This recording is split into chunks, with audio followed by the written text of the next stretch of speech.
One simple way to classify innovation is to use Doblin's 10 types of innovation. The 10 types are innovation in profit model, network, structure, process, product performance, system, service, channel, brand, and customer engagement. An alternative and far more useful classification is the Innovation Ambition Matrix. This strategic tool may be used to help companies allocate funds amongst growth initiatives. So we have 1.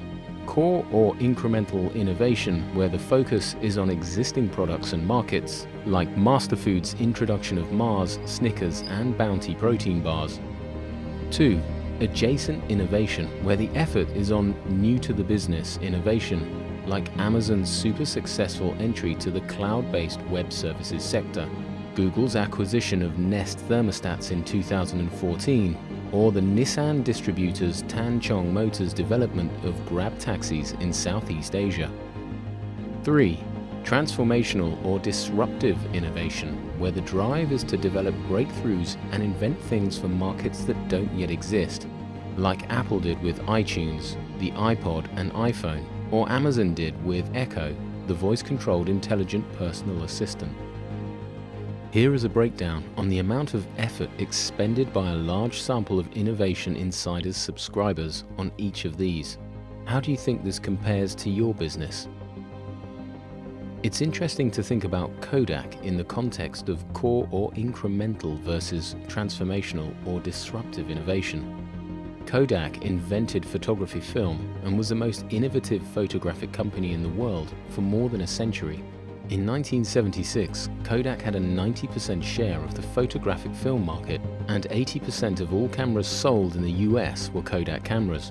Fast forward 30 years and they had lost everything. How did Kodak fail so spectacularly? Throughout the 90s and noughties, Kodak focused primarily on core and incremental innovation. Meantime, the mobile revolution was taking shape, and disruptors like Apple, Samsung, Facebook, YouTube, and Instagram were changing the very nature of photos forever.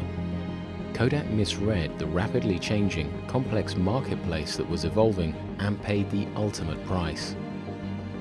So that's how to classify innovation. But what about measuring the effectiveness of innovation? Take a look at how performance management indicators differ for execution activities where the level of predictability is high and the key risk is being disrupted by competitors, versus innovation activities where predictability is low and the key risk is implementing an idea that won't work. The key objective of the execution business is to measure financial results using KPIs and real return. However, the objective with innovation activities is to measure the reduction of risk and uncertainty by testing assumptions and expected return. Very different contexts, very different measurement criteria. Failure is simply not an option in the execution business where negative outcomes are punished. In the innovation world, however, failure is an integral part of the learning process, a necessity in order to identify what works and what doesn't work.